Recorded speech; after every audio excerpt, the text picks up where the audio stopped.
Go ahead, Leah. Well, good morning, everyone, or shall I say good afternoon. Thank you for joining this webinar.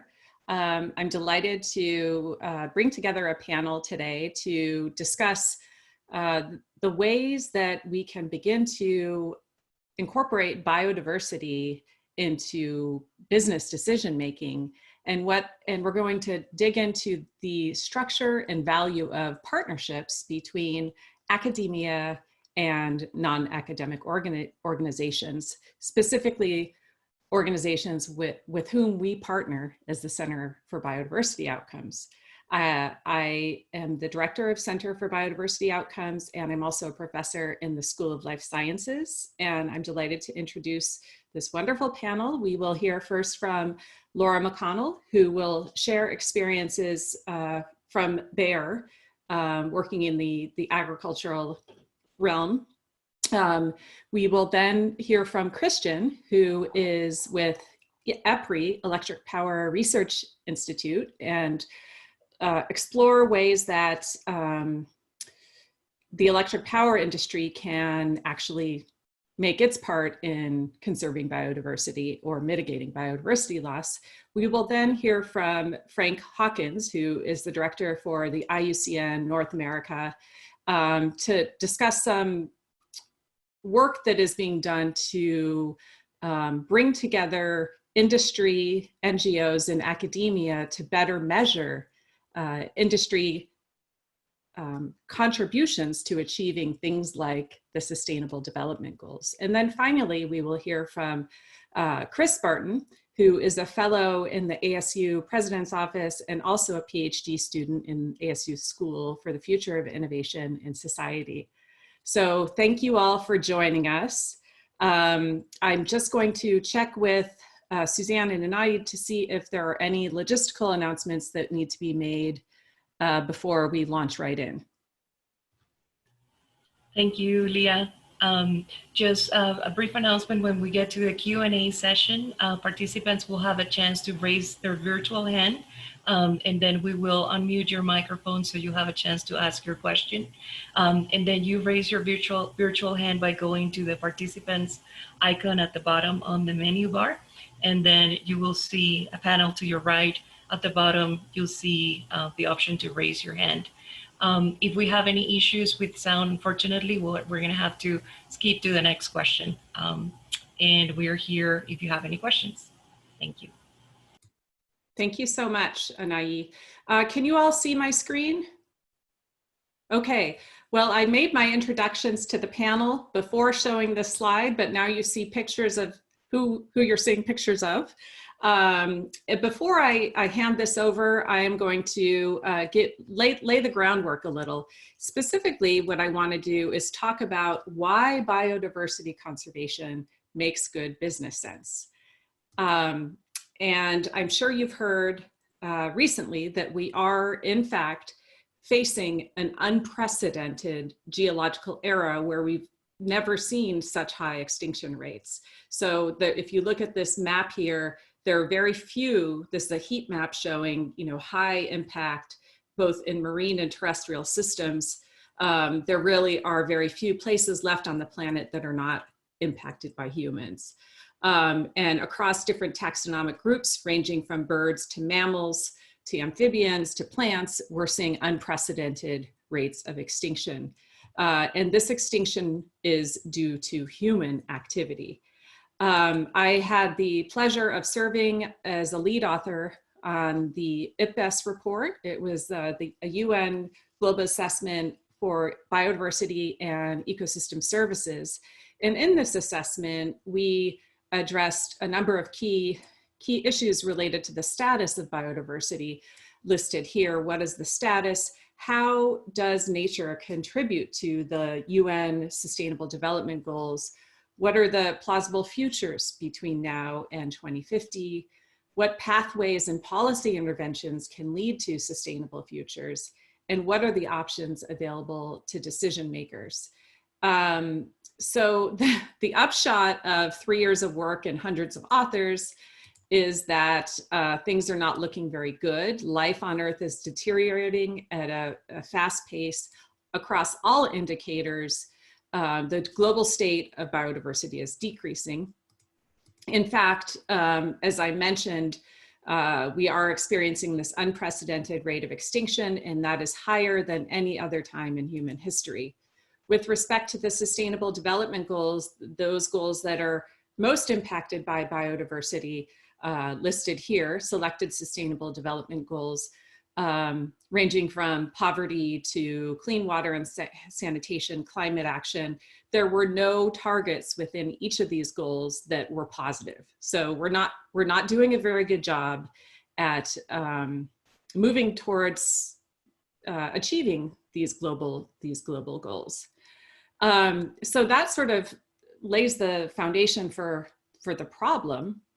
One driver, in my opinion, of this problem is the mismatch between the needs, the financial needs for recovering biodiversity and the funding. We're essentially not funding conservation. So the amount that's needed globally to support biodiversity conservation or mitigate this unprecedented rate of extinction is about $76 billion per year. In the US, it's about 1.2 billion, and we're spending only about 20% of that. Now, this is important because there was a paper a couple of years ago that shows a very tight correlation between biodiversity loss and conservation spending. So we can actually use this as a predictive relationship to decide where should we invest specifically in improving this rate of decline or mitigating biodiversity loss. So pivoting from the problem to the solution, and really the goal of this, this webinar is to broach this topic of biodiversity conservation for the private sector. And so here's a really rough typology of why companies should invest in biodiversity conservation. And these range from regulatory and policy, operational risks and inefficiencies, access to finance, reputational and stakeholder relations, and market-based approaches. So essentially, what I would like you to walk away with is a strong sense for why biodiversity conservation makes good business sense. And I think we're at the cutting edge or at the forefront of developing the approaches to truly incorporate the financial value of nature into mainstream financial markets and supply chains. So as a flavor for some of the work we do at the Center for Biodiversity Outcomes, a recent review that several of our students conducted looked at across 200 sustainability reports for major companies. How frequently do these reports mention these terms, biodiversity, ecosystem service, and natural capital? So that they're all mentioned. They're mentioned, in fact, 10 or 5 times within the report. So the major companies appear to care, but then there are very few actions outlined in these reports, and largely because there really are no incentives for actions. And there's really no systematic approach to link actions to outcomes. So some of the approaches that we're working on, for example, with the problem of how do we even measure biodiversity? What is a relevant indicator?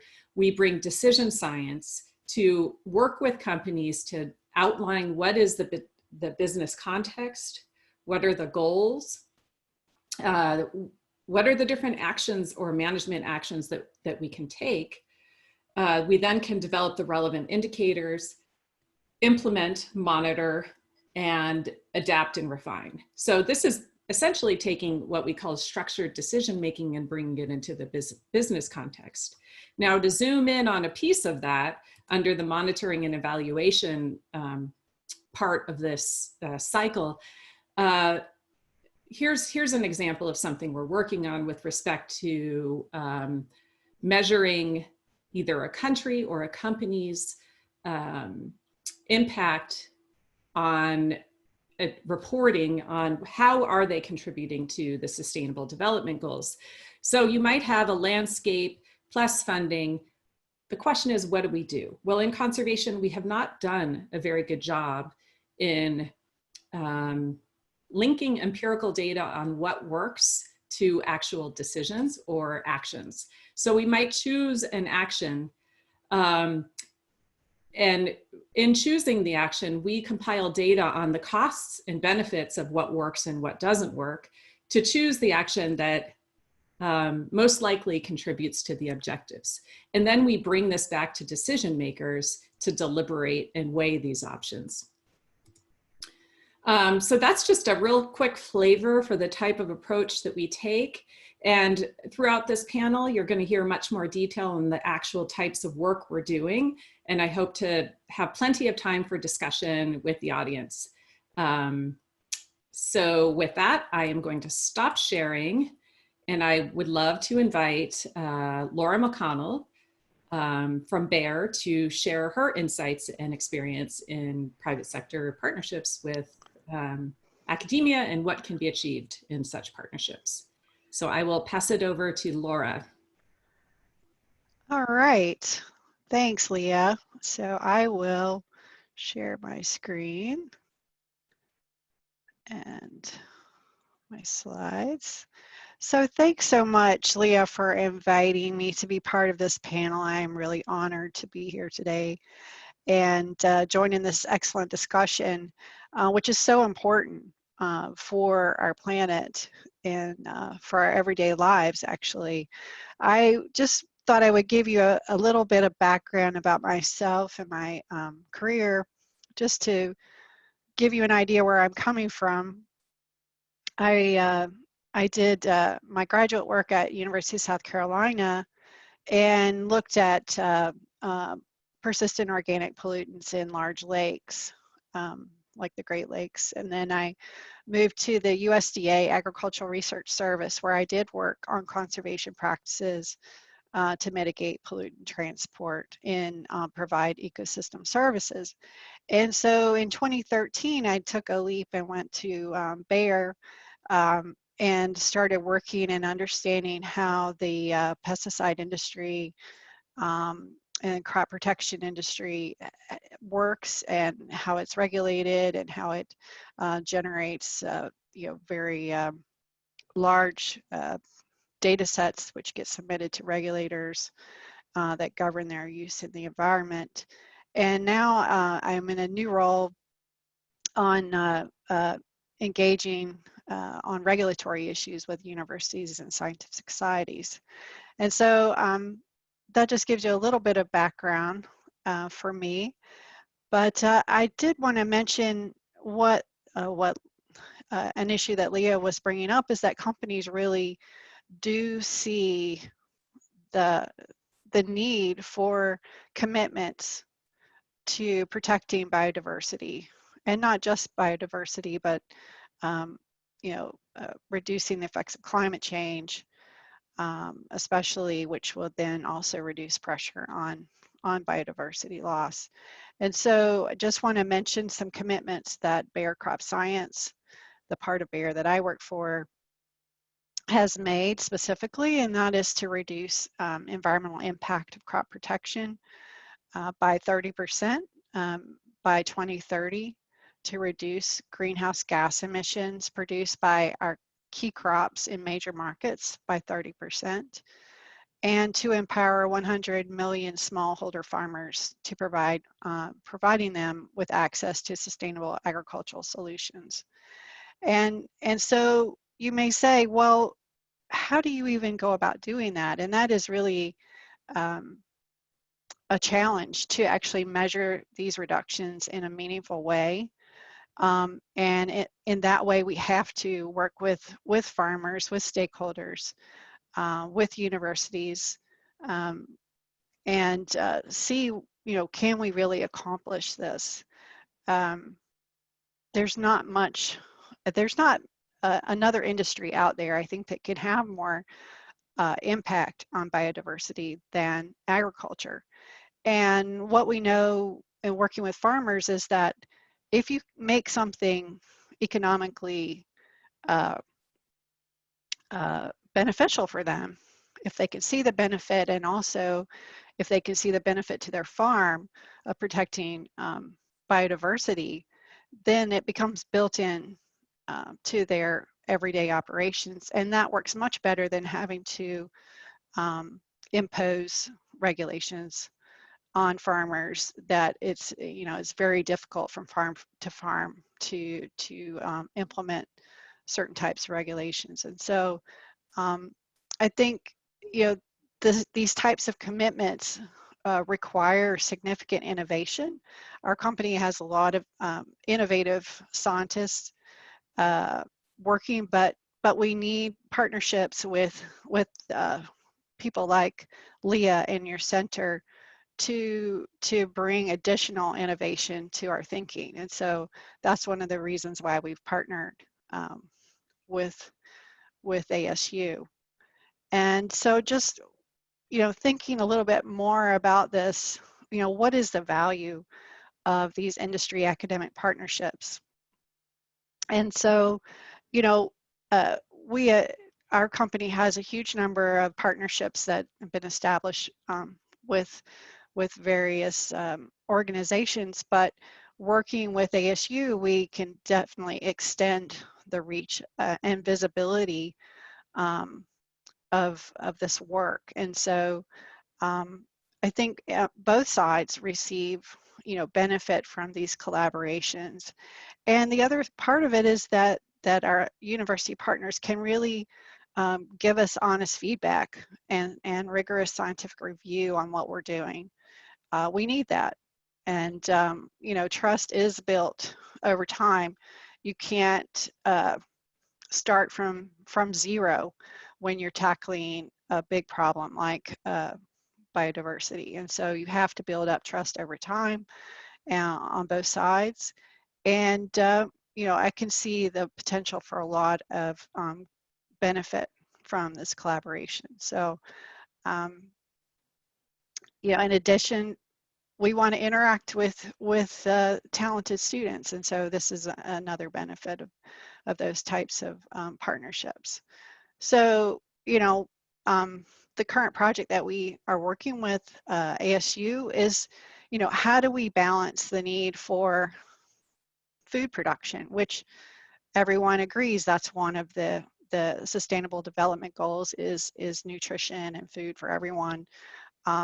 But then also at the same time balancing the need to protect endangered species, for example, and biodiversity in general.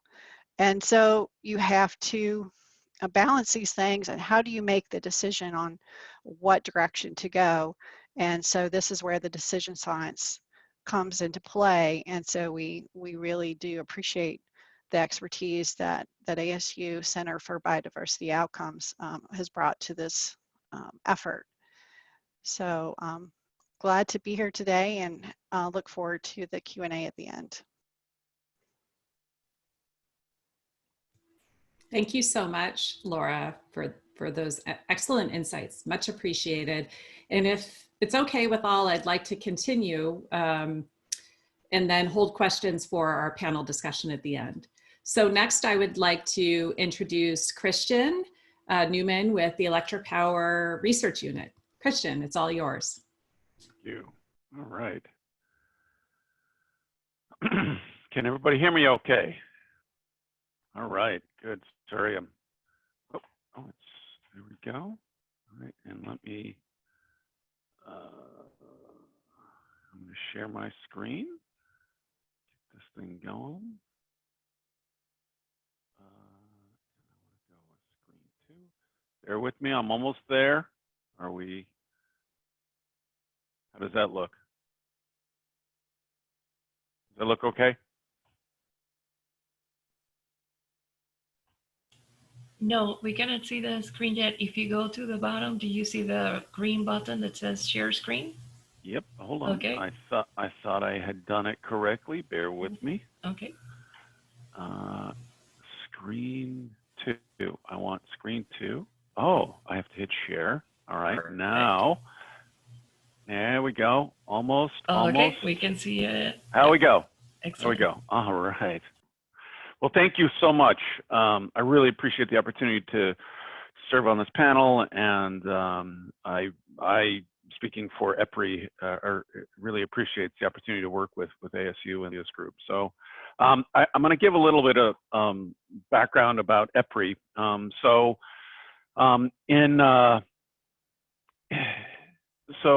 we're the Electric Power Research Institute, and so our mission is to advance, safe, reliable, affordable, environmentally responsible electricity for society. And so, how did we come about? Well, in the early 70s, there was a huge blackout up in the northeastern states, and and Laura was talking a little bit about this, where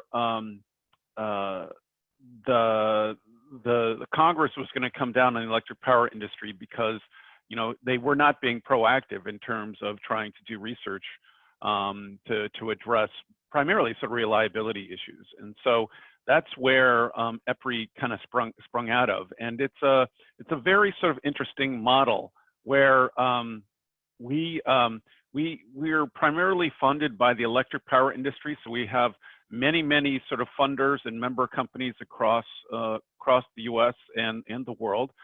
They're generally the electric power companies in your area, and so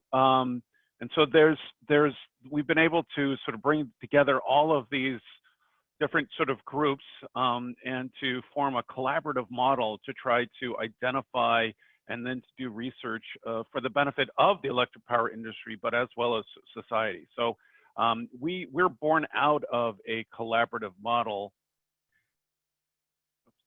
Sorry, and so we, from the very beginning, we've been engaging with scientists, researchers, and universities, trying to sort of bring sort of the best and the brightest to deal with many of the challenges that the electric power industry faces, but also broadly what society is facing. So we all, most of us, all want energy and need energy, to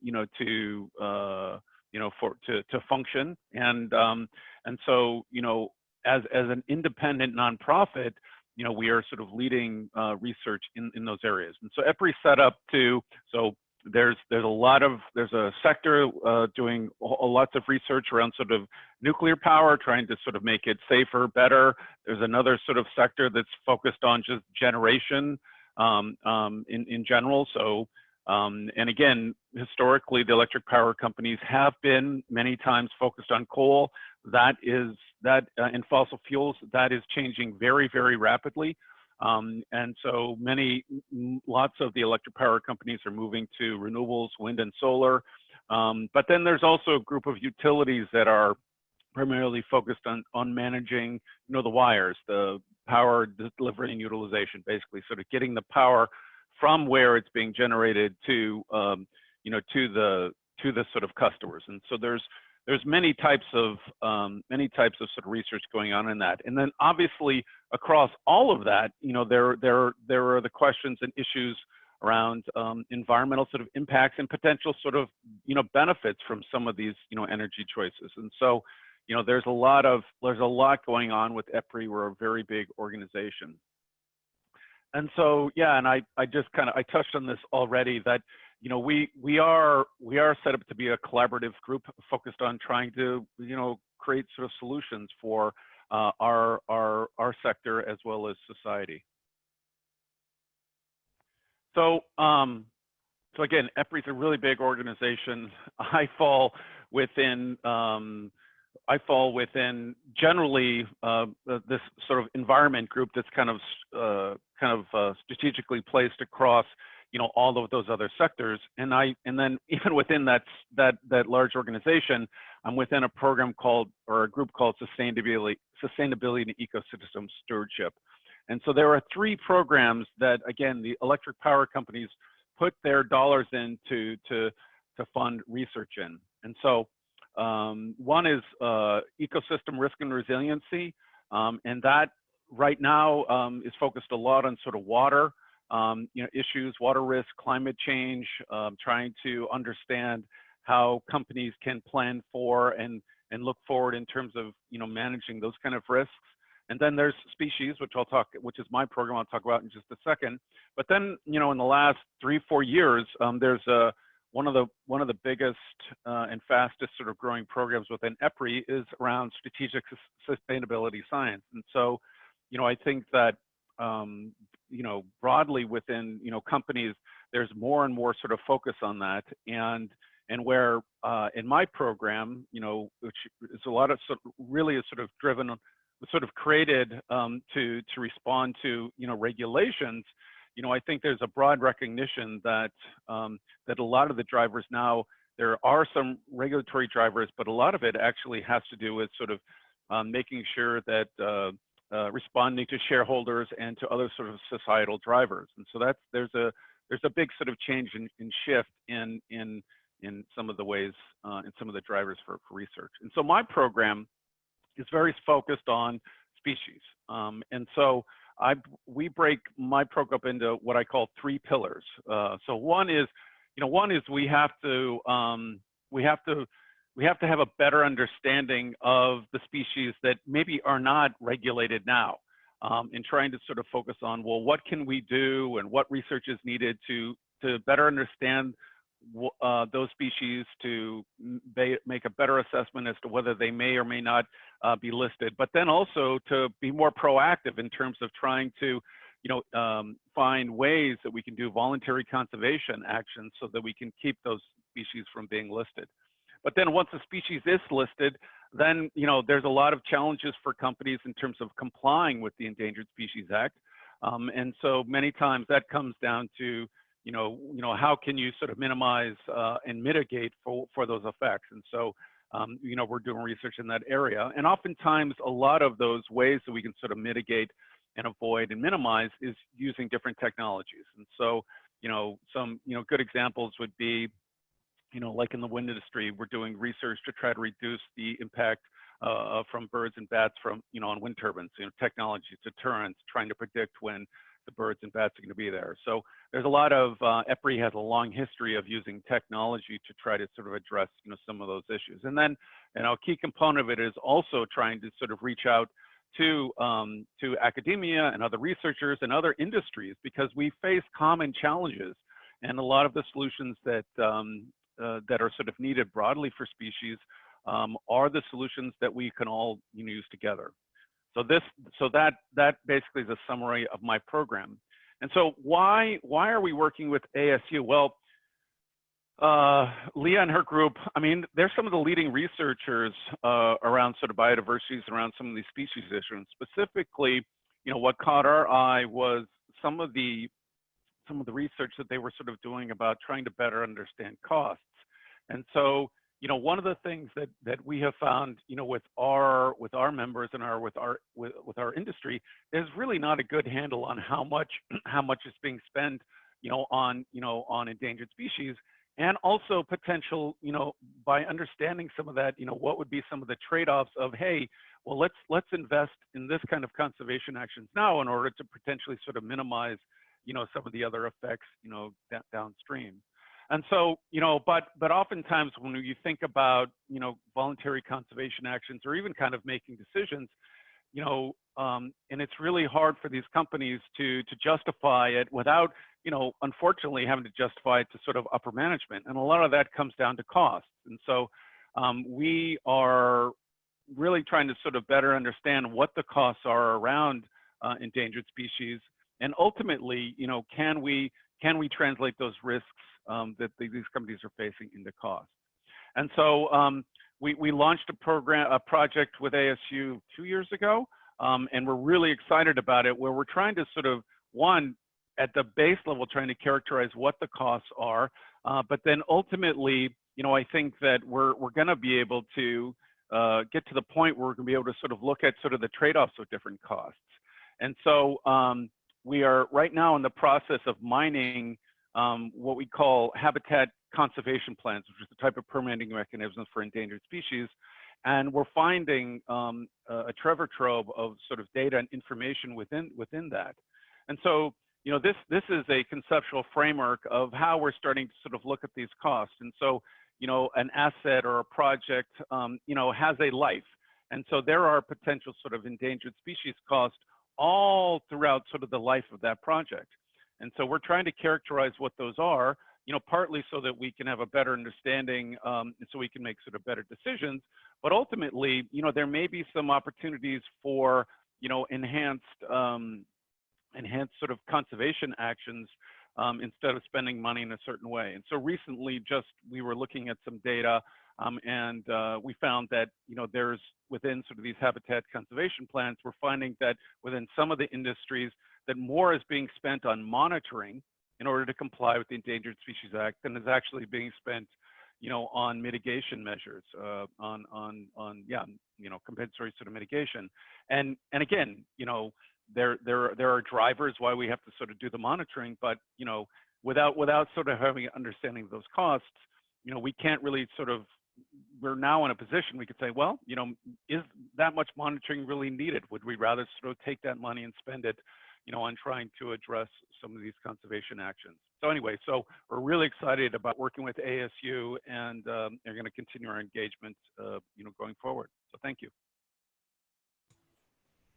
Thanks so much, Christian. Brilliant. All right, so moving right along, I would like to introduce Dr. Frank Hawkins, who is the Director and CEO for IUCN, International Union for the Conservation of Nature in North America. Frank.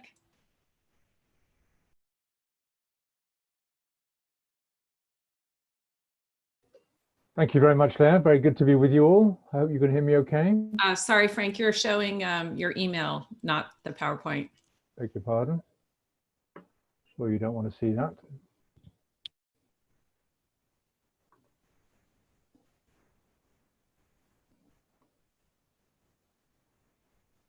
Let's try this one. How does that look?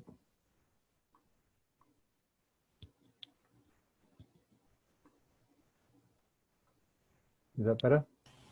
Yes, we can see it. Great. So thanks very much for having me, for convening this discussion. Very interesting stories so far. I want to take a slightly broader, more global context here, and in particular, looking at the way in which biodiversity is assessed at a global scale and how that relates to international policy instruments, but also how it is that the private sector can interact with biodiversity at that scale as well.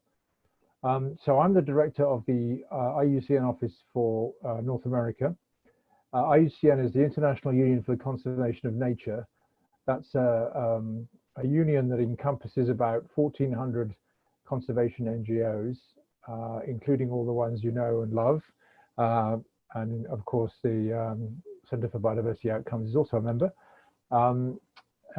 But big conservation NGOs like WWF and CI and TNC, all members of IUCN, with a kind of umbrella organization for conservation around the world.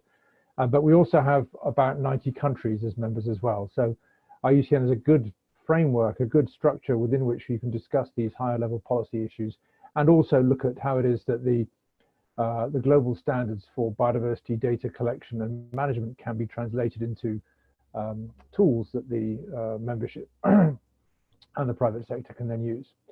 So what I'm going to talk to you today about is the work that we've been doing in partnership with some academic institutions, including ASU, but also some others, to figure out how it is that you can measure impacts of private sector activities and investment on biodiversity. As you all know, but measuring impact on biodiversity, particularly if you're going to do it at a global level, is very hard. Biodiversity has three components. You've got species, genes, and ecosystems, which kind of blend into each other to some extent, but they're quite hard to quantify at a given scale or for a given action. And if you want to measure change in the status of biodiversity, particularly if you're looking at it from a private sector perspective, you need to find a way that allows you to assess impacts in a comparable way across sites. So you can say, my intervention over here is likely to be more, have a more significant impact on biodiversity than my intervention over there, and the here and there could be the opposite sides of the world. And also that you can add the interventions up. So if you have interventions that span a portfolio, or if you have a series of sites where your company is investing across the world, you need to be able to add up impacts so you can show what the overall company footprint is.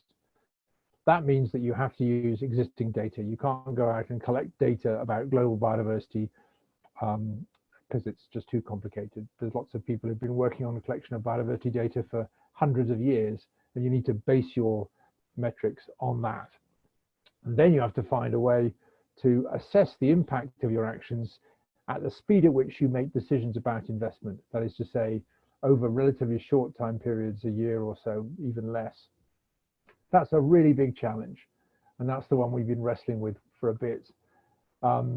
The larger policy context here, of course, is that in the post-2020 Global Biodiversity Framework, we need to find a way to enable state and non-state actors. That's the way those things are framed in the Global Biodiversity Framework. That is to say, governments and everybody else, how can we contribute together to reducing the loss of biodiversity using a measure that is universal across those constituencies. And the biodiversity equivalent needs to be something that allows you to break up a problem into very small pieces and use a unit to measure it that everybody can get around. And this is the issue for the climate world, where you have a target of 1.5 to 2 degrees Celsius, which is measured in terms of your ability to reduce emissions of carbon dioxide equivalents. So you need a unit like that that tells you, you could add up those units and say, here it is, how it is we've achieved that target. So within that framework, the post-2020 Global Biodiversity Framework, we have these things called science-based targets. And these are specific structures, like you have with the climate agreement, that allow people to align themselves in this way. That is to say, how specific actions that people can undertake, lots of different people, undertaken in specific places, can contribute towards a potential global biodiversity target, which, as it's framed at the moment, is to halt loss of biodiversity by 2030 and restore it by 2050. Now, the science-based targets process in the climate world has had enormous uptake. Most of the companies in the world have decided how they're going to contribute to this, certainly the bigger ones. What we need to be able to do is to do the same thing for biodiversity, and that's the challenge we're facing here. So, as I said earlier, you've got to have a target that has to be measurable at all scales, from the site scale to the global scale. It's got to be comparable between sites. It's got to be able to, you have to be able to add it up, so it's so you can calculate a global target, but then you have to break it back down again to show who it is who's contributed to that target. It needs to be able to respond quickly, and in the specific context of biodiversity, you have to be able to show how you've reduced threats to biodiversity, but also contributed to the restoration of biodiversity. And the equivalent, you might imagine a picture where you're seeing the loss of biodiversity as a graph where that path is declining, biodiversity is declining. You need to bend the curve. You need to bend the curve so that it flattens out. But you do that by abating the threats to biodiversity, but then you need to bend the curve back up again, and you do that by restoration. So what we've been doing is a collaboration between the IUCN members, these 1,400, not all of them, but a good selection of IUCN members, the private sector where we're testing these approaches, and academia. And the approach we've developed is based on the IUCN Red List of Species, which is, as I'm sure you know, is a data set that covers species all across the world rather. And we've been road testing this metric across a range of different private sector based collaborations. The approach we have is called the Species Threat Abatement and Restoration Metric. And the way that we assess the contribution that investments can make to reducing species extinction risk around the world is by looking at what those actions, what investments can do to mitigate the existing risk factors. So if you have a species of tree that is being over harvested, then the threat to that tree is overconsumption. Another, a frog might be in danger because of pollution or because of siltation. A bird might be in danger because its habitat's being lost, those things, those sorts of things.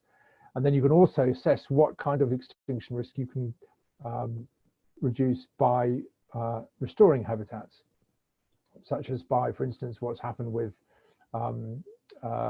pronghorn antelopes or black-footed ferrets in the US, lots of cases of places where habitat restoration and attempts to captive breed animals have resulted in successful conservation outcomes. And our metric is based on the IUCN Red List of species.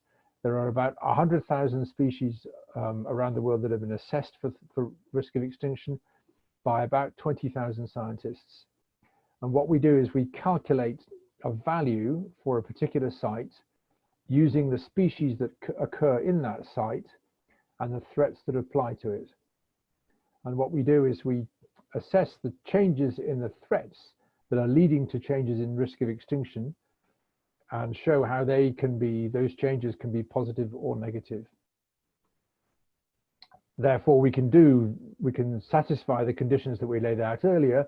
We can compare across investment targets. We can say that investing $1 million in a plant in South Africa is less productive of reduction in species extinction risk than investing the same amount of money in a forest in Colombia, for instance. We can add up the potential contributions across a corporate footprint across the world. So you can say, overall, my company is contributing this number of star units to a global target, 0.1% of the global target for species extinction risk reduction within the global biodiversity framework. And we can say that because we've invested this amount of money over this year, we've reduced that threat by 50% in that time period. That is a specific contribution to that target at that site. So what we do with STAR is we use it in 3 phases from the project implementer, from the private sector implementer, if you like, perspective. First of all, you can calculate what we call an estimated ex-ante value for STAR, which is only using existing published information. And that tells you a preliminary evaluation of a site or a landscape or a portfolio to contribute to threatened species conservation, to reducing the risk of species extinction. And in general, in most parts of the world, we have a fairly good idea of what the species that occur there that are threatened with extinction and what processes are going to cause them to be at risk of extinction. You then need to go, if you're planning to implement action in that site, to a baseline phase where you refine that analysis and show the detail of what threats occur within that site and confirm that the species actually occur there and that they're affected by those threats. That gives you a refined, updated, if you like, potential for reducing species extinction risk at a site. And then once you've measured your baseline, you can then show how it is that those actions can deliver you results which will take you towards the target that you set. Say, for instance, over 5 years, you want to reduce the threat to a species by 50%. That's the target you set, and you can measure the extent to which you've done that by assessing the intensity of the threat.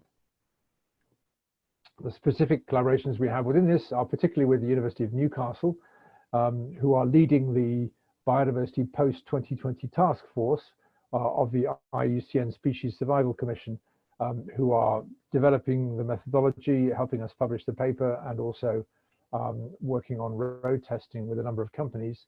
With ASU, we're working with the Center for Biodiversity Outcomes and specifically focusing on regions of Colombia to enable those policymakers to assess the extent to which you can deliver species extinction risk reduction with the greatest efficiency in terms of the cost involved.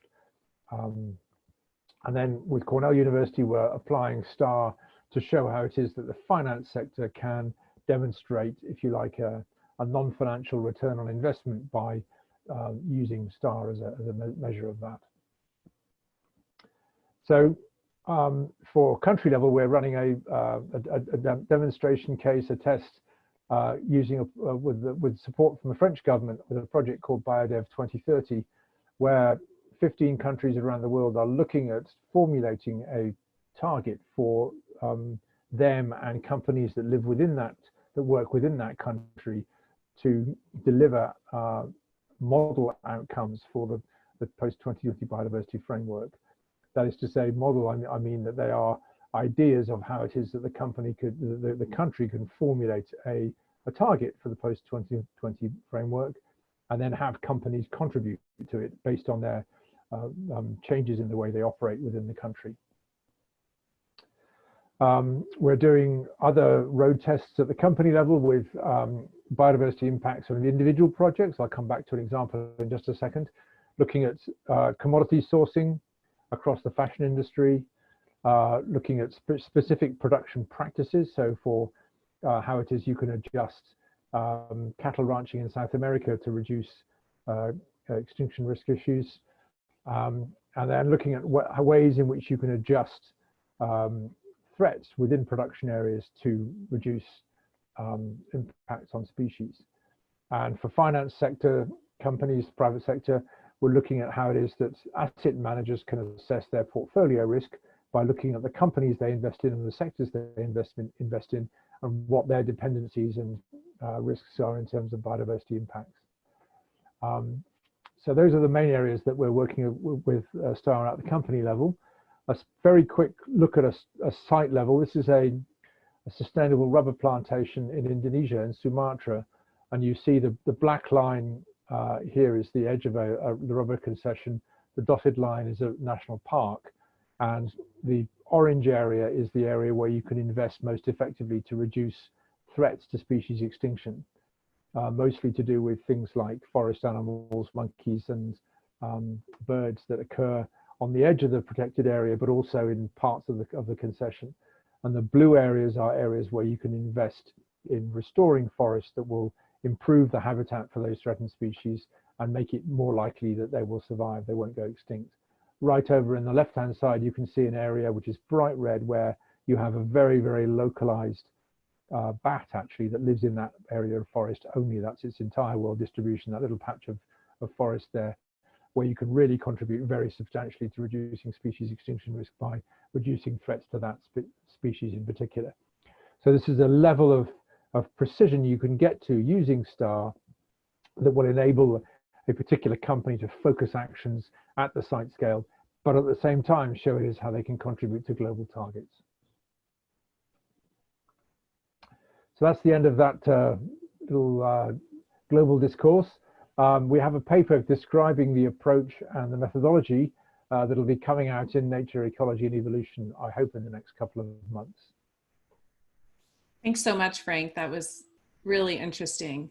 So we've sort of gone from the premise that, you know, companies care, to hearing about what different companies are doing, to taking this global perspective.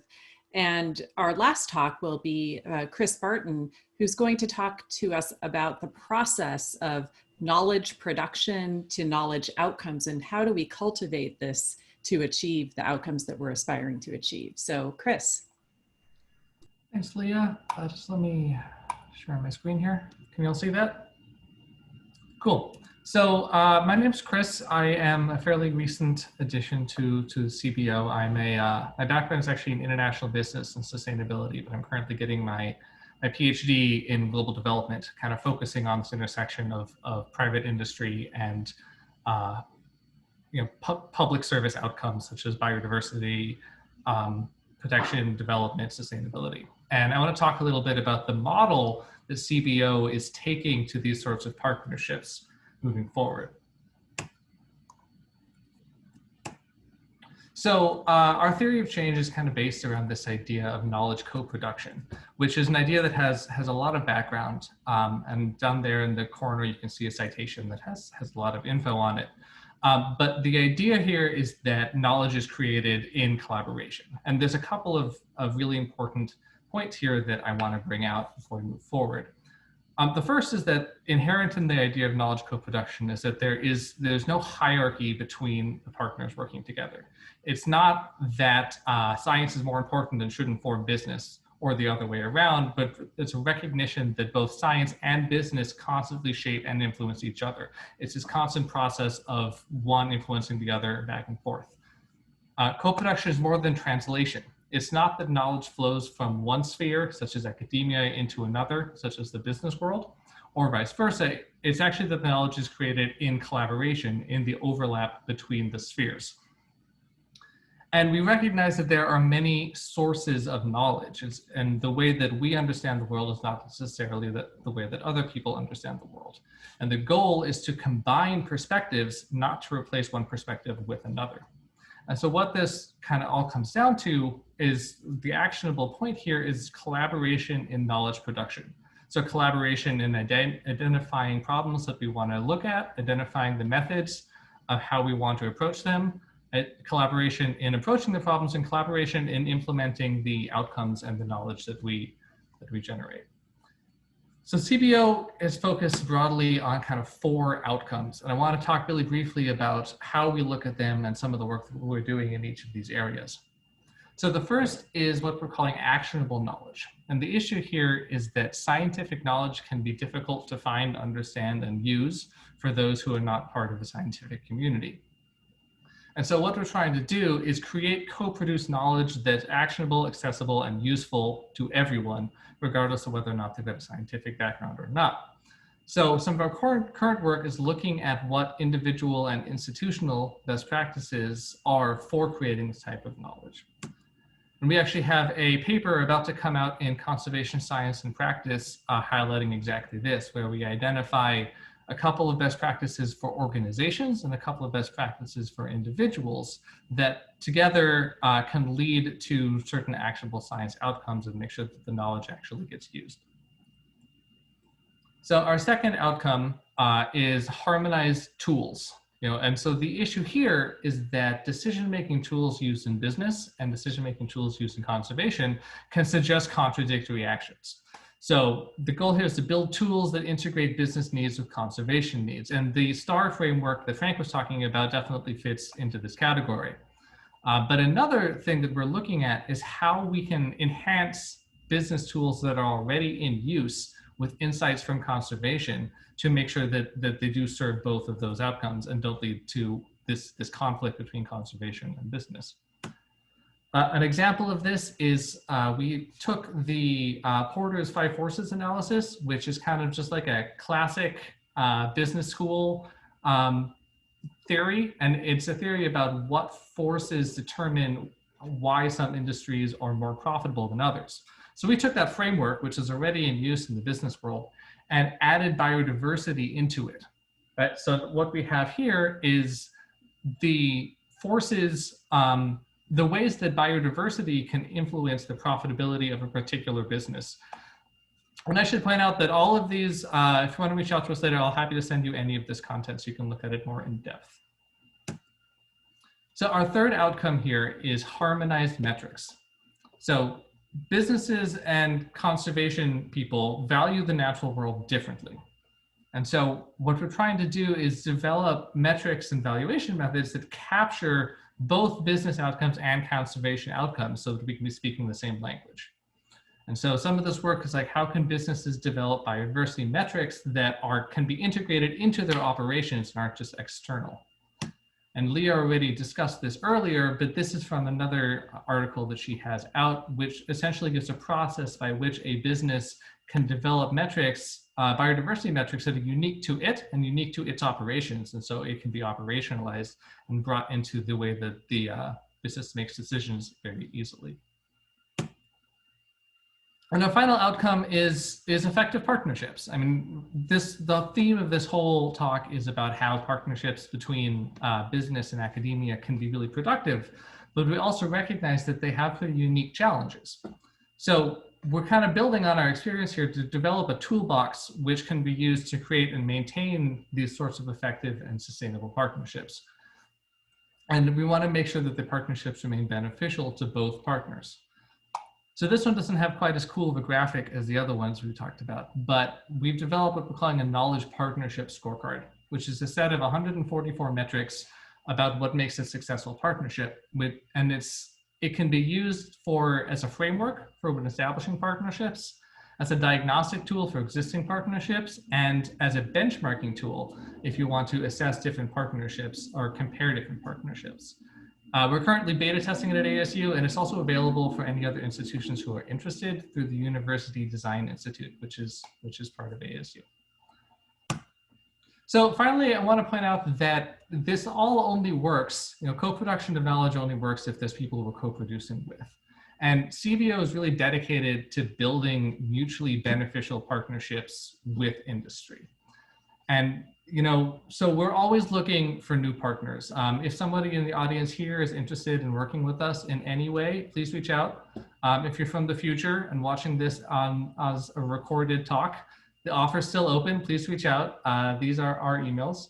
And we hope that, you know, what we've highlighted here is kind of just the beginning of many other partnerships and a lot of knowledge co-production in the future.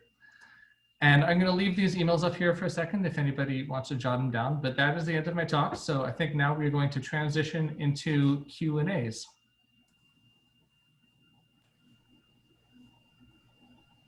Thank you so much, Chris, for the excellent presentation. And if I can ask the panelists to rejoin by video, I will open up the floor for discussion and questions from four panelists.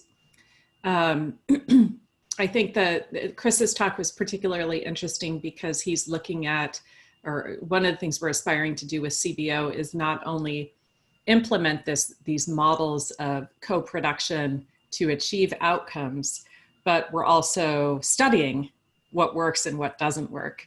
And part of the goal of this webinar is to reach out to others to learn what you all are doing and how we might refine these models. So Leah, we do have a question that came in on the Q&A chat. And I just wanted to remind everyone who's in the attendees list now that if you do have a question, you can go ahead and click on the participants button on the bottom column, the bottom bar of your screen, and that will bring up a vertical column of the attendees list. From there, you can raise your hand at the bottom of that vertical bar, and that will notify us that you have a question if you did want to join the Q&A. To start off, we have a written question from Ajay Batla. And this person says, can you give a specific example of biodiversity conservation having made a before and the after on the sustainable development goals of a company that at face value does not appear to have biodiversity affect the company's business?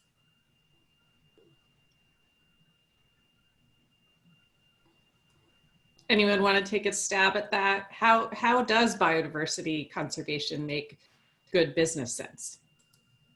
So I'd like to relate that directly to the Sustainable Development Goals, because I think that's a really, really interesting point. The Sustainable Development Goals, the process by which we've been trying to achieve biodiversity impacts in the larger policy framework has been formulated through something called the Aichi targets, which were set up in 2010. And they were basically formulated and then implemented by governments. So the implication of the way in which the targets were framed was that it was entirely a government obligation to deliver them. And of course, we failed. We didn't achieve any of the Aichi targets in any significant way. Biodiversity has continued to decline, and we're in the mess we are at the moment. The IPBES report that came out last year says that there are about 1 million species of plant and animal that are at risk of extinction. The reason that we haven't been able to achieve what we need to achieve is because most of the money in the world is not managed directly by governments, it's managed by companies, and they are not part of that process. So what we are trying to do with our metric effort, but that's just a very small part of the wider effort to try and align the flows of money out there so that they are at least aware of what it is that biodiversity, how biodiversity reacts to the ways in which resources are produced or mined in the world. That can help those companies who are interested to be engaged to do so, to become more active members of that part, the process of delivering these global targets. And that's a really big first step towards making the whole post-2020 biodiversity framework a more participative one. I think the growing momentum now is also showing that conservation of biodiversity is incredibly material for almost everybody. There's something like $14 trillion worth of value contributed to economic activity every year by natural systems. And you just can't go around and replace that. It's something which enables all that economic activity to happen. And every part of the economy particularly places like agriculture and infrastructure and mining and other things, are so fundamentally dependent on the existence of biodiversity that you have to be able to reinvest in biodiversity in order to allow those processes to continue happening. So this is now, the framing of this, I think, is changing very rapidly, where we're getting a sense that companies are very much interested to be able to show they are being good citizens and contribute to the maintenance of biodiversity. The big problem is to show them how they can do that and how they can measure that impact. That's really what we've been trying to help them with. Yeah, I have an example, maybe. Electric power companies, many of them manage right-of-ways. So, think of the big transmission lines that run across the landscape. And so they, I mean, obviously, or potentially when they're sort of going and building those transmission lines, maybe they took some habitat and affected some biodiversity. But, ultimately, what they are managing for is early successional habitats. They essentially just don't want trees growing within their right-of-ways. And so there's more and more sort of recognition by the electric power companies that they are potentially, depending on sort of the way they're sort of managing the right-of-ways, there's that they are actually managing for, quite a lot of sort of early successional, biodiversity. And there's a lot of research going into trying to sort of demonstrate that this idea of sort of integrated vegetation management, IVM, is actually more cost effective than, let's say broadcast spraying, along right-of-ways with, pesticides. And so there's a lot, I think there's a lot of the companies are starting to sort of understand and sort of recognize, how they are potentially sort of helping to participate in preserving some biodiversity. And there's more and more research being done to try to sort of understand, what kind of value that those place, particularly for pollinators, right? So there's a big effort around pollinators, and EPRI has a Power in Pollinators program, and is doing lots of research, on how you can more effectively manage right-of-ways to increase, pollinator diversity, along these right-of-ways. So, and a lot of that, and again, what's interesting is there's a lot of potential sort of benefits to the companies, of doing that. So that might be an example of what he was asking.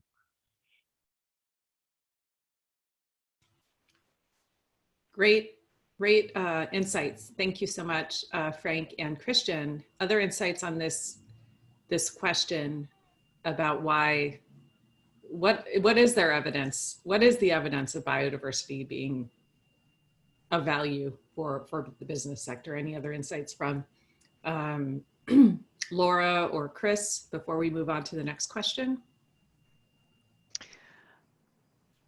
I don't know if I have a specific example of that, but I do know that the paradigm around conservation does appear to be evolving. For example, in the US, you have a lot of conservation programs that are managed by the US government through state and federal programs, and farmers are used to working with those programs, and typically there's a contract involved, and or a certain commitment of time or certain, piece of land taken out of production that perhaps is along a waterway or so on. But I think now companies realize that they have to get involved and help farmers to be more sustainable, to protect biodiversity, to show them how to do that,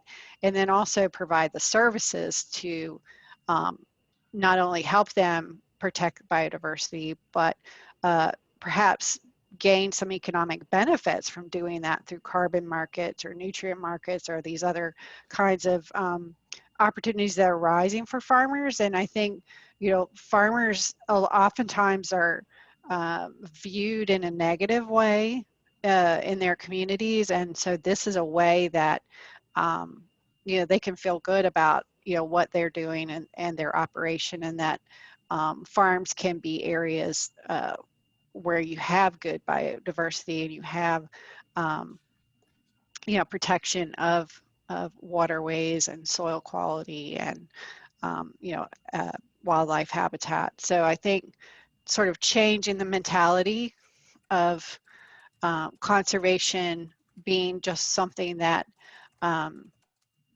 is run by the federal government or the state extension office, and having it be more of sort of a team effort between the farmer, the companies that he works with, and also those extension agents. It's I think it's evolving now. The farmers are becoming more aware.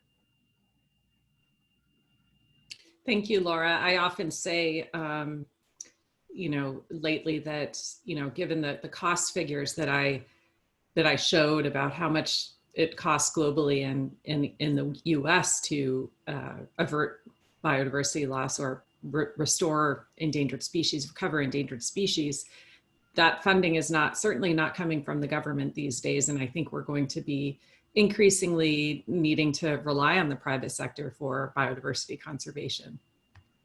Yeah, I would agree with that. And also protecting farms is a great way to protect biodiversity. Once it becomes a parking lot or an apartment complex, you know, if that land goes out of agriculture, that's a negative. And so, you know, farmers are business people too, but they have a affinity to the land and keeping it as green space. And so I think things that we can do to, you know, to support farmers is also a benefit to biodiversity. Yeah, and just to, you know, kind of add on to that a little bit, I think that, you know, one of the things I think is that you know, these groups and these entities are potentially sort of already spending money on it, and I think there's a broad, you know, they'd be willing to potentially sort of do more. And, you know, it's, you know, particularly, you know, trying to sort of find ways to incentivize private landowners to do more is something that it's an opportunity sort of being lost. And, you know, because I think that, you know, and again, for the electric power companies, the other thing we also have to think about is sometimes, you know, there's some strange incentives not to do something. So, you know, even, you know, in the US with the Endangered Species Act, I mean, there are some companies that, you know, potentially would be, you know, they're like, oh yeah, we would like to promote sort of biodiversity and maybe sort of manage for these rare and endangered species. But, you know, if it potentially sort of brings an endangered species on their land that they're managing, then all of a sudden they have, you know, increased sort of responsibility of it. So, you know, so there's a disincentive to potentially sometimes to manage in a way that is beneficial to, you know, to those companies, because in the end they might, you know, they might preclude them from being able to do something else. So, you know, it's complicated, you know, to try to address some of these issues.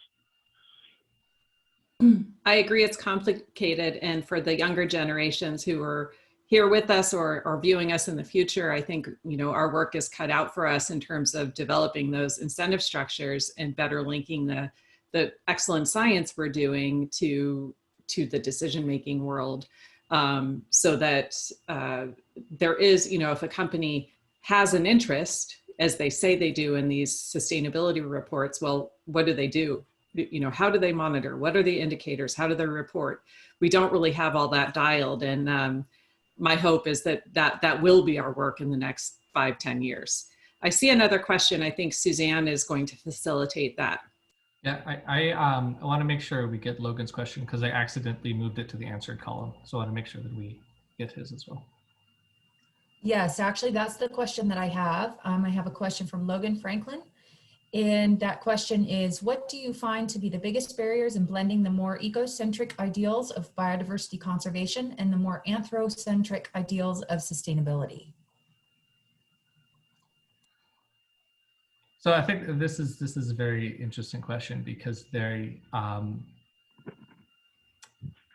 mean, so I think that this is a little bit of a misnomer, right? And that biodiversity conservation and sustainability, the anthropocentric ideals of sustainability being human well-being are on a very fundamental level linked, because the biodiversity of our planet is essential for the continuing flourishing of our society. And so I think that the biggest barrier in getting through those is helping make those connections explicit. Make the connections between the large amounts of biodiversity to higher levels of human flourishing and human well-being. However, that's not exactly easy. I mean, the language used in those two conversations is very different. The metrics used don't line up. And we've got a long history of kind of treating these as two separate problems. Something that it kind of ties into the last question is that biodiversity is a public good, and therefore it is not well regulated by the market, which is where businesses tend to operate. However, when we think of the ideals of sustainability from an anthropocentric perspective, we tend to think about what goods we're delivering to people. Like, do they have water? Do they have do they have education? So these things that are more easily quantifiable as discrete goods are easier to talk about in a way that biodiversity isn't. So I think that a lot of the barriers here just come with finding the language that can address both, which fits into some of the things we were talking about finding tools that fit both, finding metrics that fit both. And once you have these sort of bridging tools and metrics, then the conversations can come closer and kind of merge into one. That's my take. Thank you. I've actually found it very useful to consider the distinction between the two in terms of risk. I think risk is a thing that people understand intuitively from the business perspective, but also from the sort of social angle. People are extremely good at assessing risk and making decisions based on risk. So if you can frame how it is that the loss of biodiversity presents a risk to people, or to companies, or to the finance sector in particular, that tends to be a way in which you can enable people to act. You can enable people to make decisions if you're enabling them to understand how it is that changes in the status of biodiversity presents a risk to them. There's lots of different ways in the private sector where that might happen, and one of the ones that has actually been very effective in changing corporate behavior is the perception of reputational risk, where companies don't want to be seen to be doing the wrong thing. And as soon as it's pointed out to them that they are doing the wrong thing, they're digging up biodiversity-rich habitats or whatever it might be, the pressure is on them from shareholders or from the general public to change that behavior. Now, I think the more recent tendency has been that there's a great deal more appreciation of the financial risk. And that's really going to make things very, very different for the private sector world when it's suddenly part of their bottom line. So one of the things that we're doing, for instance, is to helping the finance industry explain to companies why it is that, because they haven't assessed their exposure to biodiversity-related risk properly, that the finance companies are going to change the cost of capital for them. And then it suddenly becomes extremely evident why it is that a company should react to biodiversity-related risk, because it's going to cost them more money. That can really change behavior very fast. That sounds really promising, Frank. How far away do you think we are from getting to the point where that can be operationalized? That's going to be a game changer. Yes, absolutely. So there is something called the Task Force for Nature-Based Financial Disclosure, TFND, I think is the quick abbreviation that it goes under at the moment, which is basically looking to legislate for companies to be obliged to disclose the degree of their financial dependency, their dependency on biodiversity. Now, there are lots of tricky issues to resolve before that can happen. But there's lots of companies trying to figure out to get in front of that. And in particular, the risk assessment companies who want to be able to help investors evaluate the extent to which investee companies are exposed to risk. We're working with quite a lot of them to figure out whether we can use the STAR metric I was talking about earlier as a measure of the extent to which companies are exposed to biodiversity related risk. And that can then go into this disclosure process that I was talking about earlier. And then you have a framework that can govern the way it is that massive amounts of money flow through the economic system, that recognizes finally why it is you should not be destroying biodiversity as part of your economic activity. Wonderful. So, thank you, Frank. Go ahead, Suzanne. We do have another question. This is from Stefan, and Stefan says, really interesting example on right-of-ways, Christian. Laura, I was wondering how Bayer is acting to reduce the impacts of crop protection, and does this help Bayer's bottom line?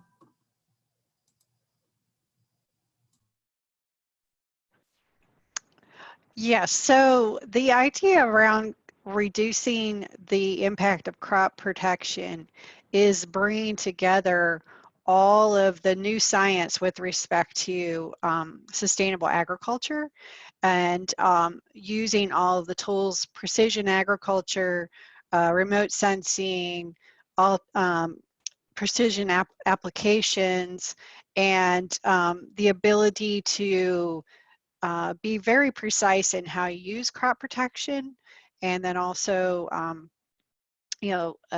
using the ability to understand areas of a certain field where you're getting very poor yields, to where you could take that area of the field out of production completely, but actually raise your bottom line as a farmer, even though you're taking certain land out of production.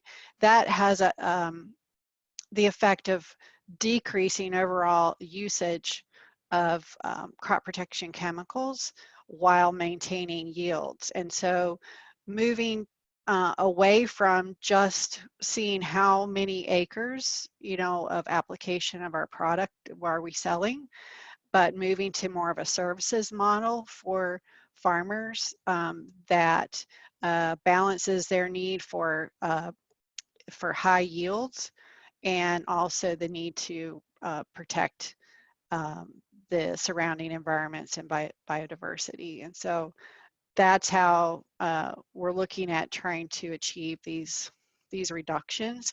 Also continuing to develop more and more safe and safer crop protection chemicals as we go forward into the future. Understanding that we work in a highly regulated industry, and it takes many years to introduce new products on the market. But at the same time, you have, very fast advances in precision agriculture tools, equipment that farmers have to use on the field, things like drones and robots, and these other kinds of things are going to come online that will help farmers, and also, reduce exposure to wildlife and to even, farm workers, for example.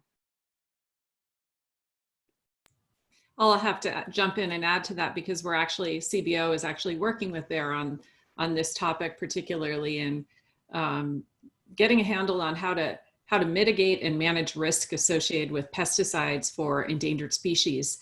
And this is a vexing problem, because there are, thousands of listed species and thousands of different types of chemicals. Well, not thousands, hundreds. And so how do you proceed with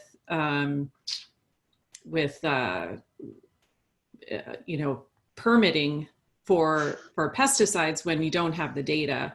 And the federal agencies involved and the private industry has sort of been at a stalemate in this, because it's such a vexing problem. And so we're sort of trying to approach this from mapping out where the decisions are happening between the agencies and where the regulatory hurdles are, and then looking at what is the value of information, which information do we need first, and how does this information impact the decision process, so that it can be a little bit more, I guess, transparent, and also less onerous for both federal agencies and the companies, while we seek to minimize impact to endangered species. So that's my 2 cents on that, having been working with Bayer for the last couple of years on this project.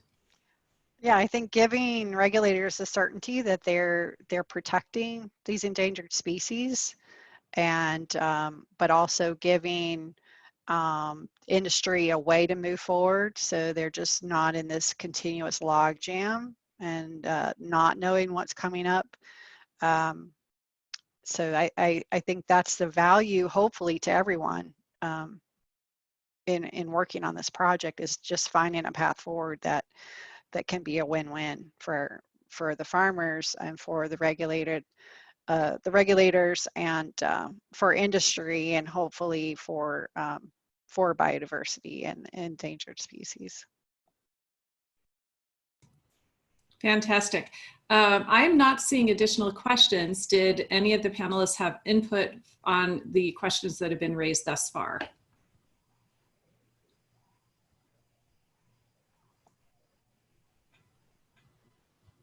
It's been a good discussion. It sure has. Well, I want to thank everyone for joining us for this webinar, and it certainly went much smoother than our actual live seminar for the UN conference last week.